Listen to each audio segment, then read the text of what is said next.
The moment my daughter-in-law leaned close to my ear and whispered, "I'm pregnant with your husband's child," the entire world should have shattered around me. Most women would have screamed. Some would have thrown a plate across the room.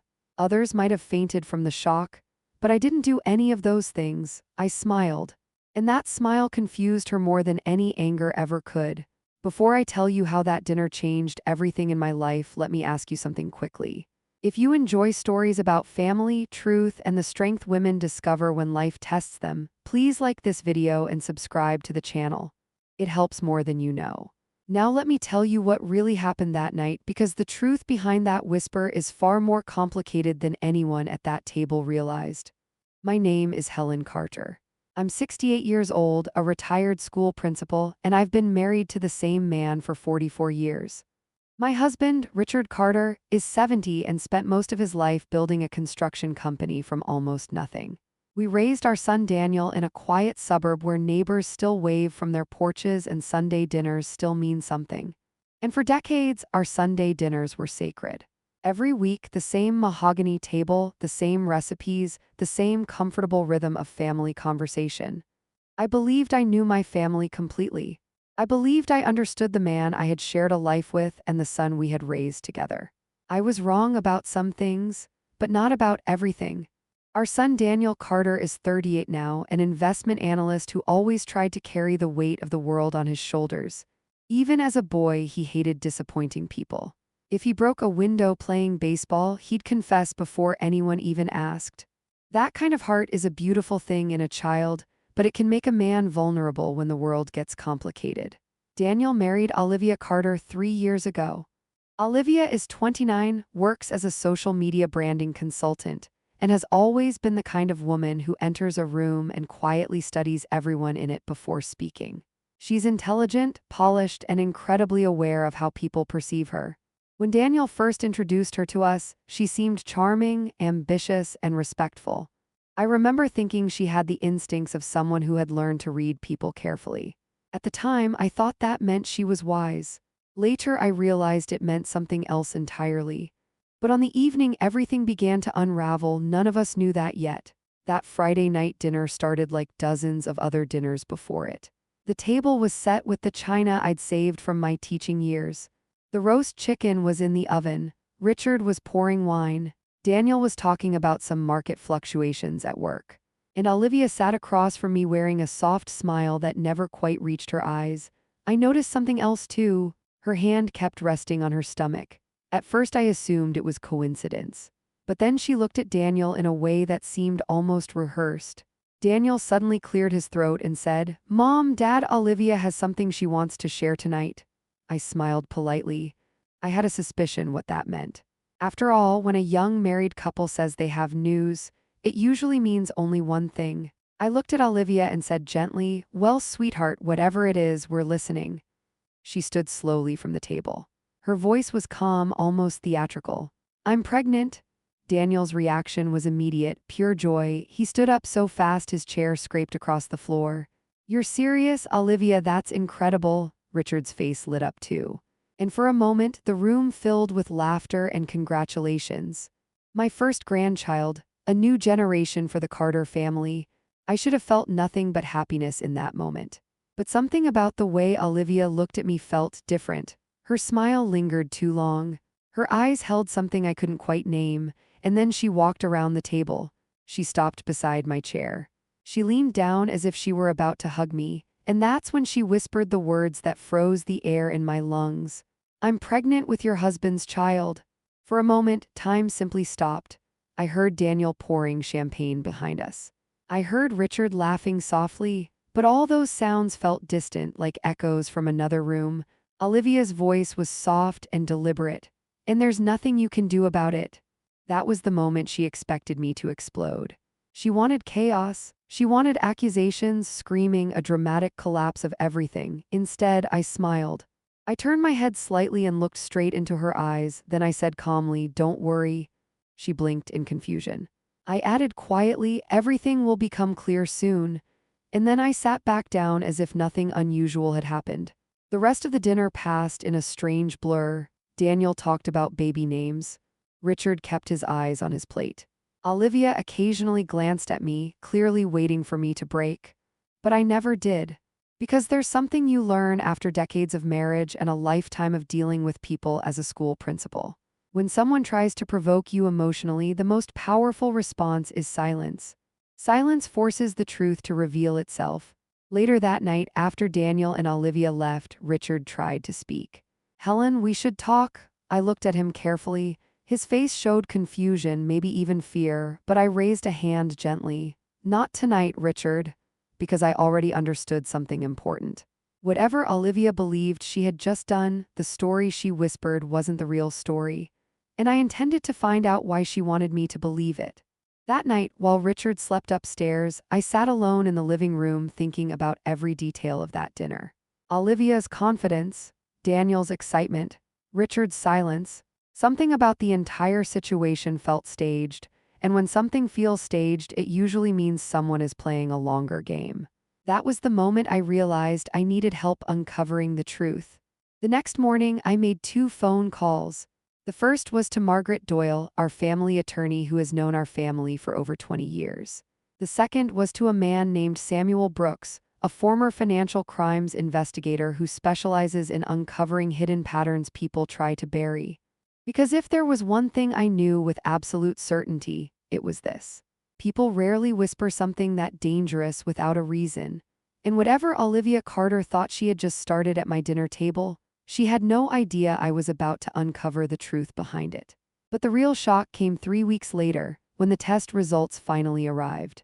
The morning after that dinner, I woke up before sunrise, long before Richard came downstairs. For 44 years of marriage, I had always believed I understood the rhythm of my life. Coffee at 6, Richard reading the paper. Quiet conversations about small things. But that morning, the house felt different. Not broken, not chaotic, just tense, like the air was waiting for something. I sat at the kitchen table with my coffee and repeated the sentence Olivia had whispered to me the night before. "I'm pregnant with your husband's child." The words were designed to destroy a family. That much was obvious. But something about them didn't feel right. If you live long enough, you learn that lies often reveal themselves in the way they're delivered. Olivia hadn't sounded nervous. She hadn't sounded ashamed. She sounded calculated. That meant she expected me to react in a very specific way: tears, anger, public humiliation. And when someone tries that hard to control your reaction, it usually means they're hiding something much bigger. Just then, I heard Richard's footsteps on the stairs. My husband entered the kitchen looking older than usual. His hair was still damp from the shower, and the newspaper sat untouched on the counter. That alone told me something was wrong. Richard Carter has read the morning paper every day since 1982. "Helen," he said quietly, "we need to talk." I looked at him carefully. This was the man I had shared my entire adult life with, the father of my son, the man who had stood beside me through every success and every loss. If Olivia expected me to believe that man suddenly became the villain in our story, she had underestimated me. I took a sip of coffee and said calmly, "What would you like to talk about?" Richard rubbed the back of his neck, something he only does when he's uncomfortable. "About last night?" I tilted my head slightly. "What about it?" He hesitated, and in that hesitation I saw something very important. Not guilt, fear, confusion, the expression of a man who knew something was wrong but didn't understand what. "Olivia's announcement," he said finally. "You seemed unusually calm." I smiled faintly. "Should I have been screaming?" He looked down at the table. "Most people might have." "Most people react before they understand the situation," I said. "I prefer to understand things first." Richard nodded slowly, but then he said something that caught my attention immediately. "Helen, whatever you think happened, I promise you it isn't what it looks like." Now that was interesting. I leaned back in my chair. "What exactly does it look like, Richard?" He opened his mouth, then closed it again. That told me 2 things at once. First, Richard knew something about this situation that I didn't. Second, he wasn't ready to explain it yet. And when someone hesitates like that, it usually means the truth involves more people than just themselves. So instead of pushing him, I simply said, "Then I suppose we should both wait until the truth becomes clear." Richard looked relieved. But I didn't miss the way his shoulders remained tense as he left the kitchen for work. After he drove away, I made the first of the 2 phone calls I had planned the night before. Margaret Doyle answered on the second ring. Margaret has been our family attorney for more than 20 years. She's 63 now, sharp as a scalpel and the kind of lawyer who can spot legal trouble before it even fully forms. Helen, she said warmly. What can I do for you this morning? Margaret, I replied calmly. I need to ask you a hypothetical question. She laughed softly. In my profession, hypothetical questions are never hypothetical. I told her about the dinner, about Olivia's pregnancy announcement, and finally about the whisper. Margaret didn't interrupt once while I explained everything. When I finished, there was a long silence on the line. Then she said something that immediately confirmed my instincts. Helen, that doesn't sound like an emotional confession. No, I agreed. It sounds like a strategy. Exactly, Margaret said. If someone makes a claim like that inside a family with business assets and inheritance structures, it could have serious legal implications. That was precisely what I had been thinking. Our family wasn't wealthy in the billionaire sense, but Richard's construction company and our real estate holdings were significant. If someone could legally claim a connection to those assets through a child, the consequences could be enormous. Margaret's voice became more serious. Before anyone reacts publicly, we need facts. And there's another issue you should consider. Which is, I asked. If Olivia is making a claim involving paternity and potential inheritance, someone may already be preparing legal groundwork behind the scenes. That confirmed it. This wasn't just a personal betrayal story. It might be something much more deliberate. After hanging up with Margaret, I made the second phone call. Samuel Brooks answered in his usual calm tone. Samuel is 58. A former financial crimes investigator who spent decades uncovering fraud and hidden financial manipulation. I met him years ago during a school district investigation involving embezzlement. He has a talent for noticing patterns most people overlook. Mrs. Carter, he said, to what do I owe the pleasure? Samuel, I replied, I may need your help looking into something discreetly. That usually means someone's lying, he said dryly. I told him the situation. When I finished, Samuel let out a quiet breath. That's a bold accusation to make in a family setting. Exactly, I said, which means it was meant to have consequences. Samuel's tone became thoughtful. Before we jump to conclusions, we should examine financial activity and recent behavior patterns around the people involved. Including my son Daniel? I asked quietly. Especially him, Samuel replied.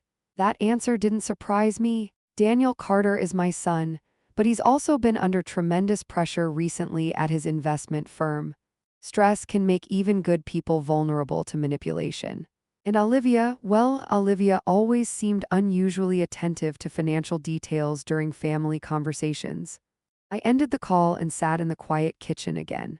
2 professionals had now confirmed what my instincts were already telling me.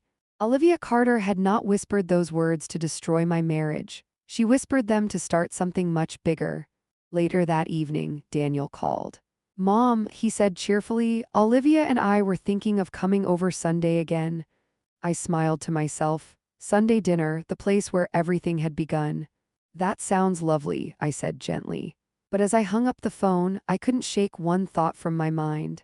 If Olivia believed she had already set her plan in motion, she had no idea that I had already begun uncovering the truth behind it.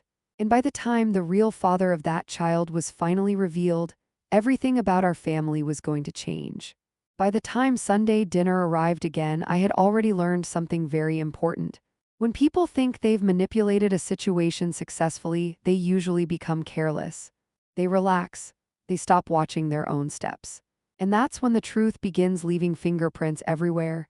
That Sunday afternoon, I set the table the same way I always did. The same white china, the same crystal glasses. The same roast chicken recipe I'd been making since Daniel was 10 years old. Routine has a way of making people comfortable, and comfortable people reveal more than they intend to. While I was setting the plates, my husband Richard stood in the doorway watching me.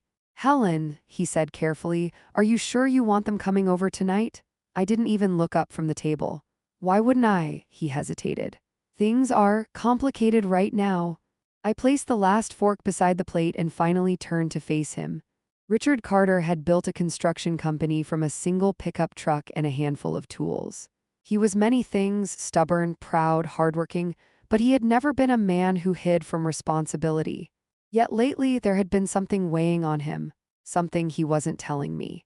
Richard, I said calmly, we've been married 44 years. He nodded slowly. Then you know I don't make accusations without proof. That seemed to ease him slightly, but not entirely. Before he could respond, the doorbell rang.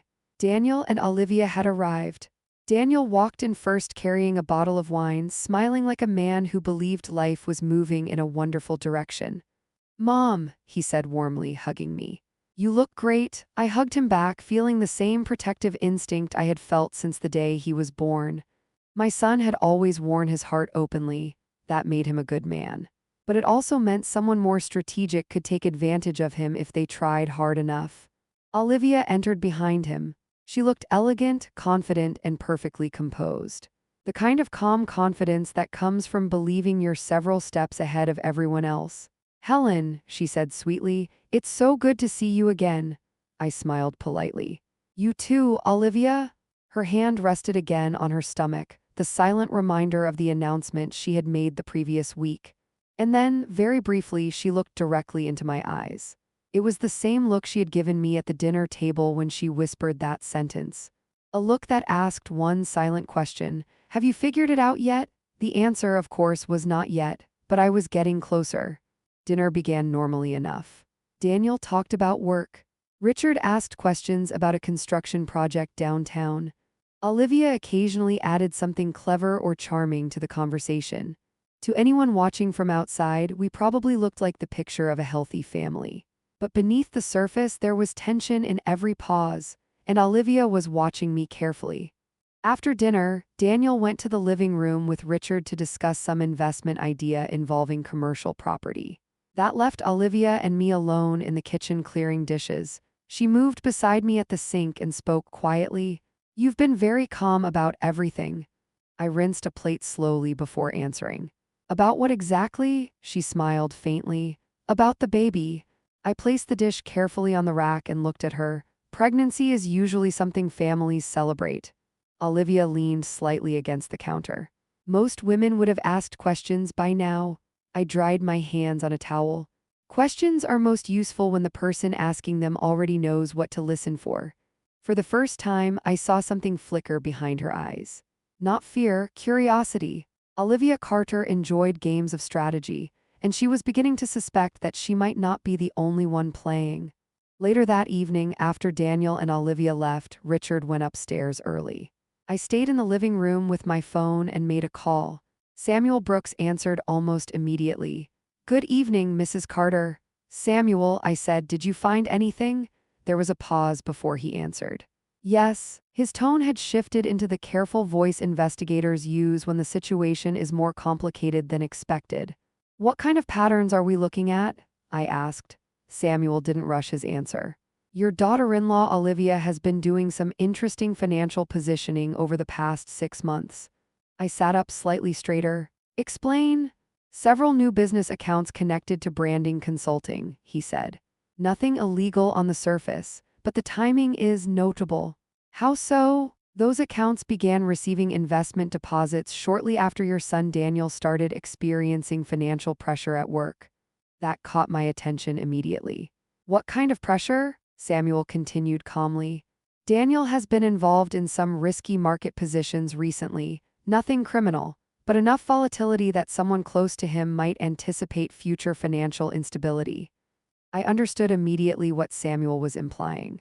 If someone expected Daniel's financial situation to weaken, positioning themselves strategically around family assets could become extremely valuable. And the pregnancy? I asked quietly. Samuel paused again. That's the other interesting detail. My grip tightened slightly on the phone. Go on. 2 months before the pregnancy announcement, he said, Olivia contacted a private medical clinic connected to a cardiologist named Dr. Lucas Grant. The name meant nothing to me. Who is he? Samuel replied. A 35-year-old cardiologist, and according to public records, he paused. He appears to have been Olivia's boyfriend before she met Daniel. I felt a small chill run down my spine. Does he know about the pregnancy? No indication of that, Samuel said. In fact, based on what I'm seeing, Dr. Grant appears completely unaware that his name might eventually become relevant to your family. That sentence stayed with me long after the call ended, because suddenly the situation made far less sense than it had before. Olivia had whispered that the baby was Richard's child, yet Samuel had just discovered a connection to a former boyfriend who might not even know he was involved. Which meant one thing: the story Olivia had whispered at the dinner table was almost certainly not the real story, but the real reason she said it was about to become much clearer. 3 days later, Margaret Doyle called me back with something even more surprising. "Helen," she said carefully, "you need to see something." "What is it?" I asked. Her voice was calm but serious. "It's a document Olivia filed quietly 3 weeks ago." "Filed where?" I asked. Margaret answered slowly. "A legal inquiry regarding inheritance eligibility for a minor child connected to the Carter family estate." I felt the full weight of those words settle into place. Olivia wasn't just creating family drama, she was positioning herself legally, which meant the whisper at my dinner table had never been about destroying my marriage. It had been about something much bigger. Something that would only make sense once we discovered who the real father of that child actually was. And when that truth finally surfaced, someone at that table was going to lose far more than they expected. By the middle of that week, the situation no longer felt like a simple family crisis. It felt like a carefully arranged chessboard, and every time I looked at the pieces, I became more certain that Olivia Carter had been planning her moves long before that dinner table whisper. Margaret Doyle asked me to meet her at her office that Thursday afternoon. Margaret has always been a woman who prefers facts over speculation, and when she calls you in person instead of discussing something over the phone, it usually means the matter has become serious. I arrived at her office just after 2. Margaret greeted me with a firm handshake and closed the door behind us. There was a folder on her desk already open. "Helen," she said calmly, "I want you to look at something." She turned the document toward me. At first glance it looked like standard legal paperwork, but when I read the heading, my stomach tightened slightly. "Preliminary inquiry regarding minor beneficiary rights under the Carter family estate structure." I looked up at her. "Olivia filed this?" Margaret nodded. 3 weeks ago." That timing alone was enough to confirm my suspicions. 3 weeks ago was before the dinner announcement, which meant Olivia had already begun laying legal groundwork before she revealed the pregnancy. Margaret leaned back in her chair. "Helen, this isn't a normal inquiry. Most families only file this type of request after a child is born." "So why file it now?" I asked. Margaret folded her hands. "Because someone wants to establish potential inheritance rights early." The room felt very quiet for a moment. "In other words," I said slowly, "she's positioning the child legally before anyone questions the story." Margaret nodded once. "Exactly." I sat there thinking about that dinner again, the whisper, the confidence in Olivia's voice, the way she seemed almost eager for chaos. But now the pieces were beginning to fit together differently. The whisper hadn't been meant only for me. It had been meant to plant a narrative. If people believed the baby might belong to my husband Richard, the situation would create confusion, scandal, and eventually negotiation. Families often try to avoid public embarrassment. That kind of pressure can make people agree to financial settlements very quickly. Margaret watched me carefully. "You're unusually calm about this." I smiled faintly. "Olivia expects me to panic." "And you're not going to?" Margaret asked. "No," I said simply, "because she's assuming I won't look deeper." Margaret closed the folder. "Well, we are looking deeper now." As I left her office, I thought about something else Margaret had said during our conversation. If Olivia succeeded in establishing the possibility that the child had a claim to the Carter estate, the financial implications could become enormous. Richard's construction company alone was worth several $1 million. Add the real estate holdings and investments Daniel managed, and suddenly the stakes of Olivia's whisper became very clear. This wasn't about destroying my marriage. It was about gaining leverage over our family's future. That evening when I returned home, Richard was already in the living room sitting quietly with a glass of whiskey. He looked up when I walked in. "You met with Margaret today?" It wasn't a question. I sat down across from him. "Yes," Richard sighed heavily. "Helen, I know this situation looks bad." I studied him carefully. My husband had always been a strong man, but lately there was something weighing on him, something beyond the situation with Olivia. Richard, I said gently, why have you been so tense these past few months? He hesitated. For a moment I thought he might finally tell me what was bothering him, but then he simply said, business pressure. I nodded slowly. It might have been the truth, or it might have been only part of it, but one thing was clear. Richard was worried about something, and Olivia's sudden announcement had only made that pressure worse. Later that night, I received another call from Samuel Brooks. His voice carried the quiet focus of a man who had found another important detail. Mrs. Carter, he said, I've uncovered more about Olivia's recent activities. I sat at the kitchen table again, my notebook open. Go ahead, Samuel continued. 2 months ago, Olivia contacted a private clinic connected to Dr. Lucas Grant, the same name he had mentioned earlier. Yes, I said, her former boyfriend. Correct, Samuel replied, but there's more. I waited. Dr. Grant is a cardiologist with a strong reputation, Samuel explained. No legal issues, no financial problems, no public connection to your family. Then why would Olivia contact him now? I asked quietly. Samuel's answer came slowly. Because the clinic she contacted specializes in fertility consultations. I felt a chill settle across my shoulders. That detail changed everything. Are you suggesting? I'm suggesting, Samuel said carefully, that the pregnancy timeline may not be as straightforward as everyone believes. In other words, Olivia may have planned the pregnancy itself. I leaned back in my chair thinking through the implications. If Olivia intentionally arranged a pregnancy connected to someone outside the Carter family, but publicly suggested the child belonged to Richard, then she wasn't just creating scandal. She was creating confusion about paternity, and confusion is extremely powerful in legal disputes involving inheritance. Does Dr. Grant know any of this? I asked. Samuel answered immediately.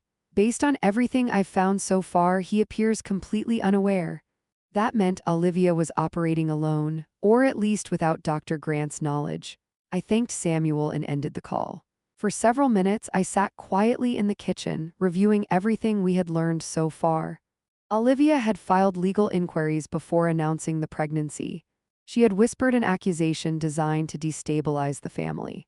She had contacted a fertility clinic connected to a former boyfriend who didn't even know he might be involved. This wasn't emotional chaos. This was strategy. And the most dangerous part of any strategy is the moment when the person executing it believes they're still in control. 3 days later, Daniel called again. Mom, he said cheerfully, Olivia wants to have dinner together next week. She says we should start planning for the baby. Planning for the baby, the words felt heavy with irony.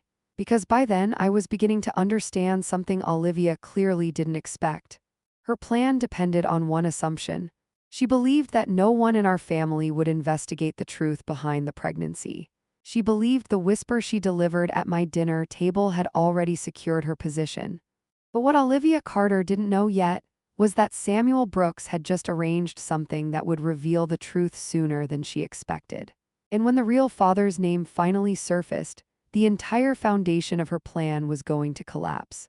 By the time the following week arrived, the situation had shifted from suspicion to quiet preparation. Olivia still believed she was controlling the narrative. Daniel still believed he was about to become a father. Richard was still carrying whatever burden had been weighing on him for months. And I was watching everything carefully, waiting for the right moment when the truth would begin revealing itself. One afternoon, Samuel Brooks called me again. His voice carried the same steady calm it always did, but there was something different this time. Mrs. Carter, he said, I've spoken to someone who may help clarify the situation. I already had a feeling I knew who he meant. Dr. Lucas Grant? I asked. Samuel paused briefly. Yes. That name had been echoing quietly in the background of everything we had discovered so far. Dr. Lucas Grant, 35 years old, a cardiologist with a strong reputation and absolutely no known connection to our family. Except one thing. Years ago, before Olivia met my son Daniel, Lucas Grant had been her boyfriend. Samuel continued, I approached him under the pretense of discussing a medical consultation related to one of my clients. During our conversation, I asked a few general questions about his past.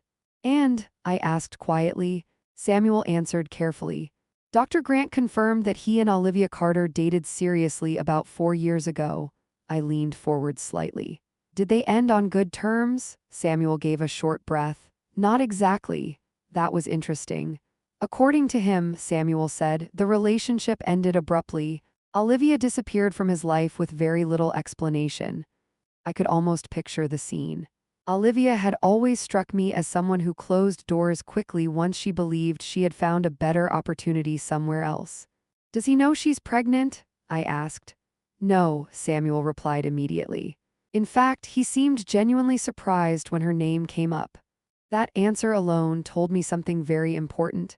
If Lucas Grant was the biological father of Olivia's baby, he had no idea. Which meant Olivia had never intended to involve him directly. The entire situation had been designed around someone else. My husband, Richard. The whisper at the dinner table had been aimed directly at me for a reason. It was meant to create emotional shock and confusion before anyone had time to ask logical questions. Samuel spoke again. There's another detail you should know. Go ahead, I said. Dr. Grant mentioned something unusual about Olivia during their relationship. I waited. He said she was extremely focused on long-term security. She often talked about building a life where she would never have to worry about money again. That statement didn't surprise me in the slightest. Olivia Carter had always been ambitious, but ambition becomes dangerous when it stops caring who gets hurt along the way. Later that evening, Daniel and Olivia came over again for dinner. This time, Olivia looked even more confident than before. She walked into the house with the quiet satisfaction of someone who believed her plan was unfolding perfectly. Helen, she said warmly, Daniel and I have been talking about baby names. I smiled politely. Have you? Daniel laughed. It's harder than I thought. He looked genuinely happy. And that was the part of the situation that hurt me the most. My son had no idea how carefully someone might be manipulating the story around him. We sat down at the table again.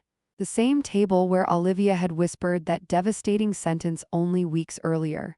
This time the conversation revolved around nurseries, parenting advice, and the future of the Carter family. Olivia spoke confidently about doctors and prenatal appointments, but every so often she glanced at me, studying my face, waiting for some sign that I was finally losing control of the situation. But I remained calm, because I had already begun to understand something Olivia clearly hadn't anticipated.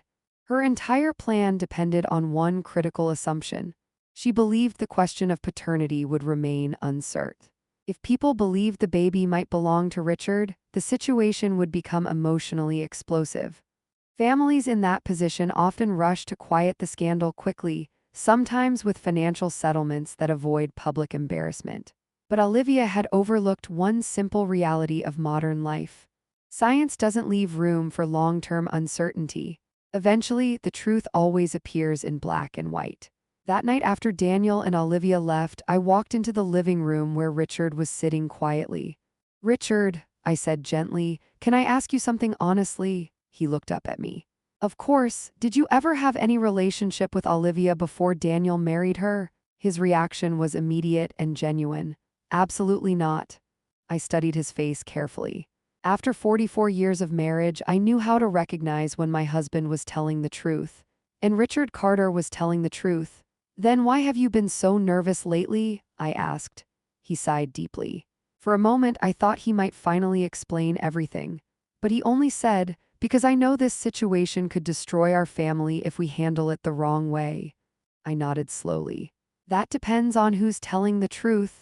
Later that night, I received another message from Samuel Brooks. It was short but extremely important.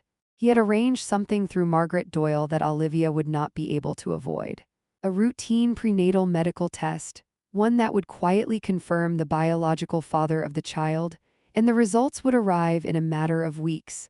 I closed my phone and looked around the quiet house. Upstairs, Richard was sleeping. Somewhere across town, Daniel was probably dreaming about the daughter he believed was on the way. And Olivia Carter still believed she had placed herself in a perfect position. But the truth about that child was already moving toward us. And when those test results finally arrived, the one person Olivia had never expected to face the consequences would be herself. There's a moment in every complicated situation when the quiet investigation ends and reality begins pressing closer. For weeks, I had been watching the pieces move slowly across the board. Olivia believed she was controlling the story. Daniel believed he was preparing to become a father. Richard believed our family was standing on the edge of something fragile, and I believed only one thing: the truth always surfaces. It might take time, it might arrive quietly, but it always arrives. One Monday morning, about 3 weeks after Olivia's dinner announcement, Margaret Doyle called me again. Her voice was steady, but I could hear a trace of satisfaction beneath it. "Helen," she said, "the medical appointment is scheduled." I already knew what she meant. "Will Olivia cooperate?" I asked. Margaret gave a small laugh. "She already has." That answer surprised me. "Voluntarily, yes," Margaret replied, "because she thinks the appointment will strengthen her position." I leaned back in my chair and let that sink in. Olivia Carter had spent weeks positioning herself legally and emotionally inside our family. In her mind, every step she had taken had been brilliant. She believed the pregnancy itself gave her leverage. And she believed the whisper she delivered at my dinner table had already planted the idea that the baby might belong to Richard. What she didn't realize was that the same medical process she believed would support her narrative would quietly reveal the truth instead. Margaret continued explaining, "It's a routine prenatal genetic screening, nothing unusual. These tests are extremely common now." I nodded slowly even though she couldn't see me. "And once the results come back," Margaret paused, "then we'll know exactly what we're dealing with." After the call ended, I sat for several minutes thinking about the strange position we were all in. Somewhere in the city, Olivia was probably preparing for that appointment with absolute confidence. Daniel was likely reassuring her, excited about the child he believed was on the way. And Richard, well, Richard had become quieter than ever in recent weeks. That evening, I found him sitting in the backyard watching the sun go down. He had a glass of whiskey in his hand, something he usually saved for special occasions. I sat beside him. "Long day?" I asked gently. He nodded. "Construction project delays." But I could tell that wasn't the real reason he seemed so tired. "Richard," I said calmly, "are you afraid of what might happen when the truth comes out?" He looked at me slowly. "Helen, sometimes the truth hurts people who don't deserve it." I understood exactly who he meant: Daniel. Our son had always been sensitive, loyal, the kind of man who trusted the people he loved without hesitation. If Olivia had been manipulating him, the emotional damage could be enormous. "You raised a good man," I said quietly. Richard sighed. "Sometimes good men are the easiest to hurt." The next day, Daniel called me during my morning coffee. "Mom," he said excitedly, "Olivia had her appointment today." I kept my voice calm. "How did it go?" "Great," he said. "The doctor said everything looks healthy." Healthy, that word lingered in my mind. Because despite all the tension surrounding the situation, one thing remained true. There was still a child growing in the middle of all this confusion. An innocent life that had done nothing wrong. That little girl, the one who would later be named Lily Carter, had no idea that adults were building strategies and secrets around her existence. Daniel continued talking enthusiastically. "We should start preparing the nursery soon." I smiled softly even though he couldn't see me. "That sounds like a wonderful idea." But after we hung up, I sat quietly with one uncomfortable thought. Daniel believed that baby was his daughter, and if the test results proved otherwise, his world might collapse overnight. 3 days later, Samuel Brooks called again. "Mrs. Carter," he said calmly, "I spoke with Dr. Lucas Grant again." That name had become increasingly important in our investigation. "Did he mention anything new?" I asked. Samuel replied carefully. "He confirmed something interesting about his past relationship with Olivia."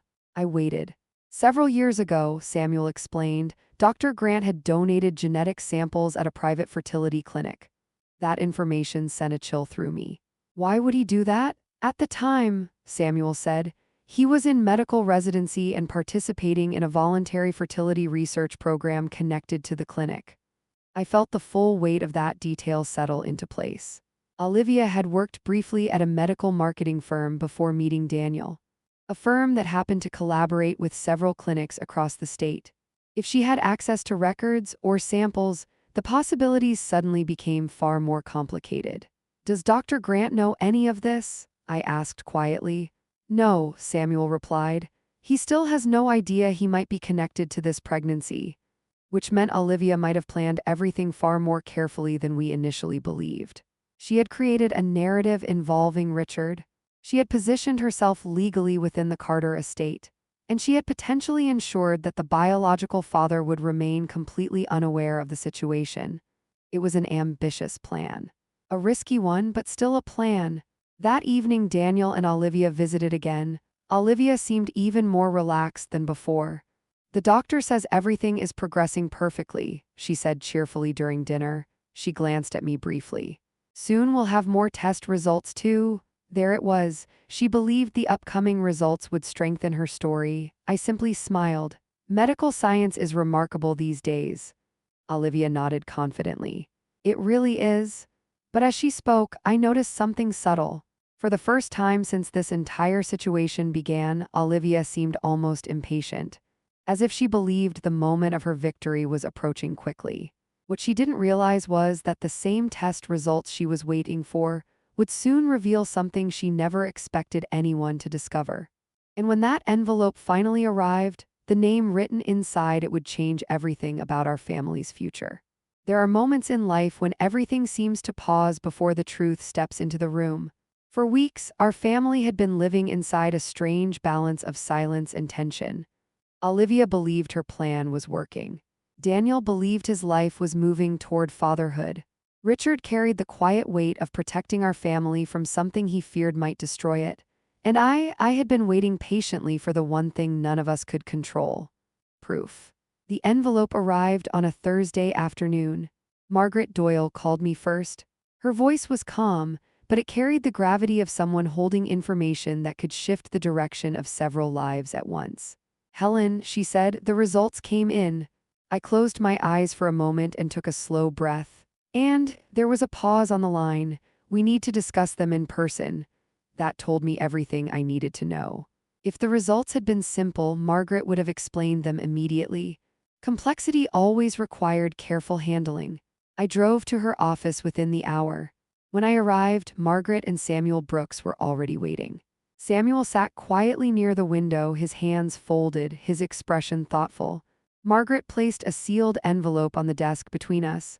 These are the genetic screening results, she said. I looked at the envelope without touching it. You've already read them, Margaret nodded once. Yes, Samuel finally spoke. Mrs. Carter, before we open this, there's something you should understand. I turned toward him. Go on. No matter what this document says, he explained carefully, there's an innocent child involved in this situation. I appreciated that reminder.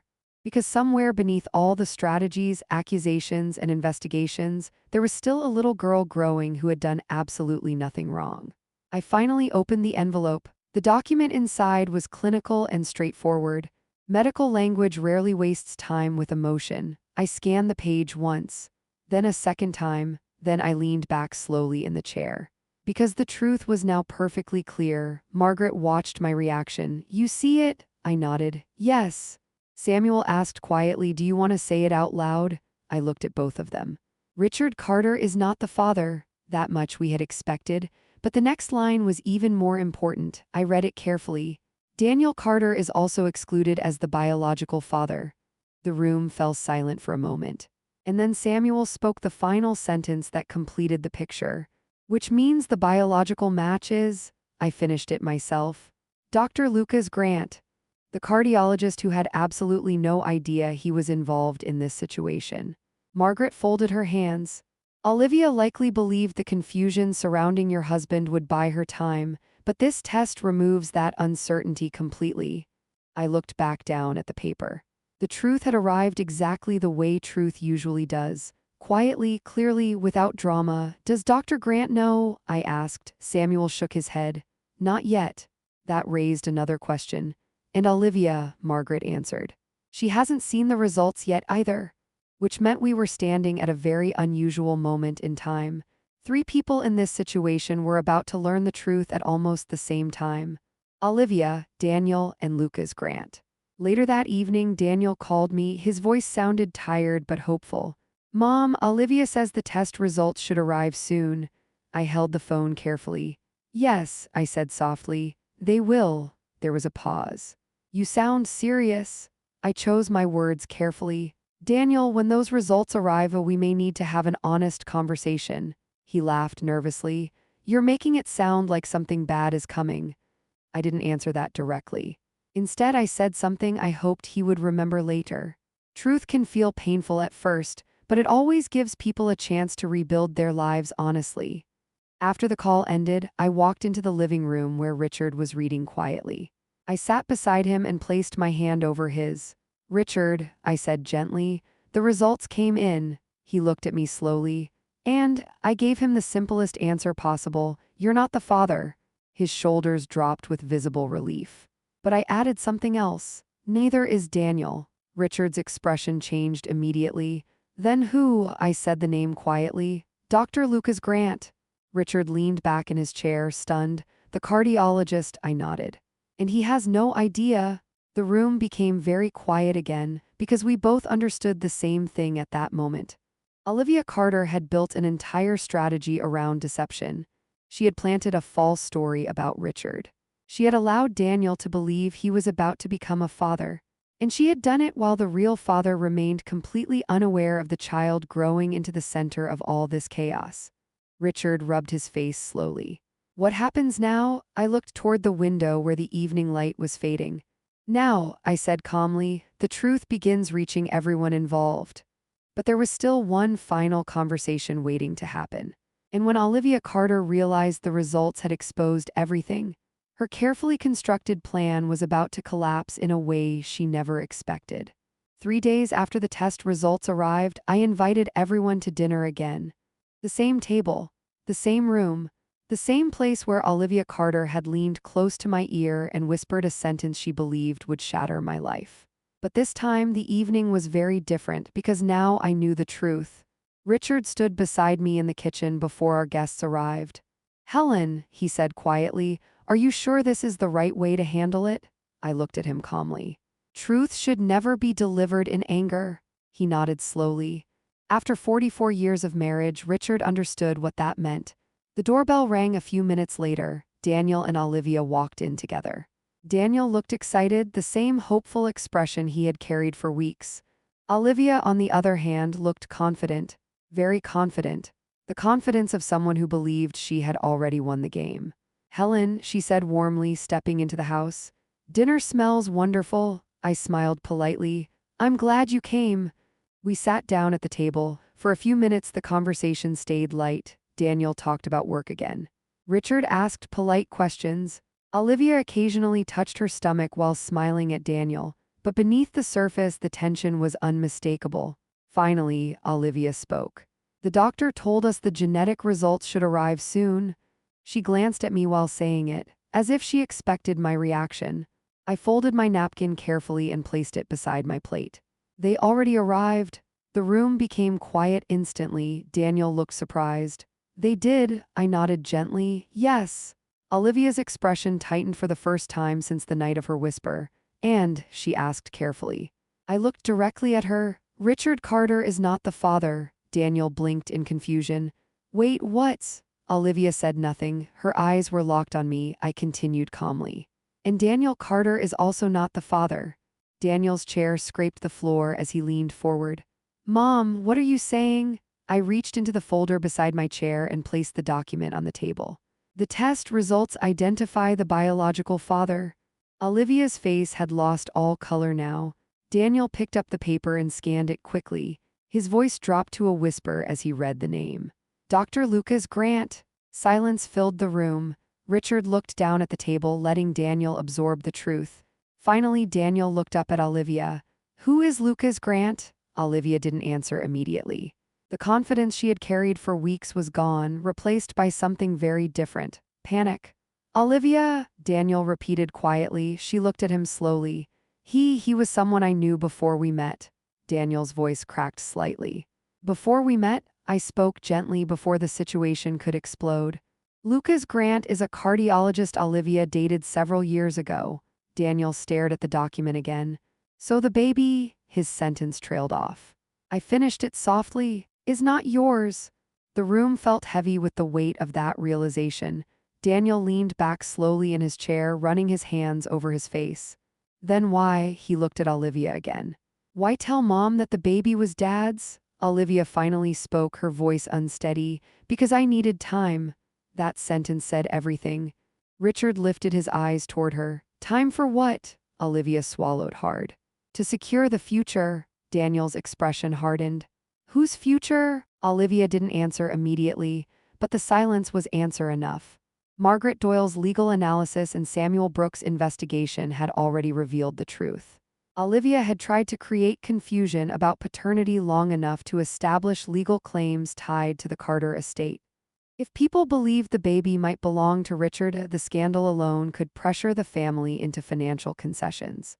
But the plan depended on one critical weakness, the assumption that no one would investigate.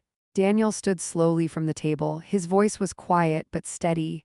You lied to everyone. Olivia looked at him desperately. Daniel, he shook his head. You let me believe I was going to be a father. That sentence broke something in the room, because despite everything else, that pain was real. I placed my hand gently on Daniel's arm. Your life isn't defined by someone else's choices. He nodded slowly, still trying to process everything. Olivia finally spoke again, her voice softer now. I never meant for it to go this far. I looked at her calmly. Plans built on deception usually do. No one spoke for several moments. Finally, Richard said something that surprised all of us. There's still a child involved. Everyone looked at him. That little girl didn't choose any of this. He was right. Somewhere in the middle of all the strategy, betrayal, and manipulation, there was still an innocent life growing. Weeks later, Olivia left the city quietly. The divorce process between her and Daniel began soon after. Samuel Brooks contacted Dr. Lucas Grant and explained the situation privately. The news shocked him, but he handled it with maturity and responsibility. Months passed, and when the baby girl was born, something unexpected happened. Daniel asked to meet her, not as her father, but simply as a man who had once believed she would be part of his life. The moment he held her, something changed in his expression. She's innocent, he said quietly. The little girl was later named Lily Carter, not because of legal claims or inheritance rights, but because despite everything that happened, she had brought a powerful lesson into our lives. Families are not defined by deception, scandal, or even mistakes. They're defined by how people choose to face the truth when it finally arrives. And sometimes the strongest response to betrayal isn't anger, it's clarity, because silence may reveal the truth, but truth once spoken sets everyone free.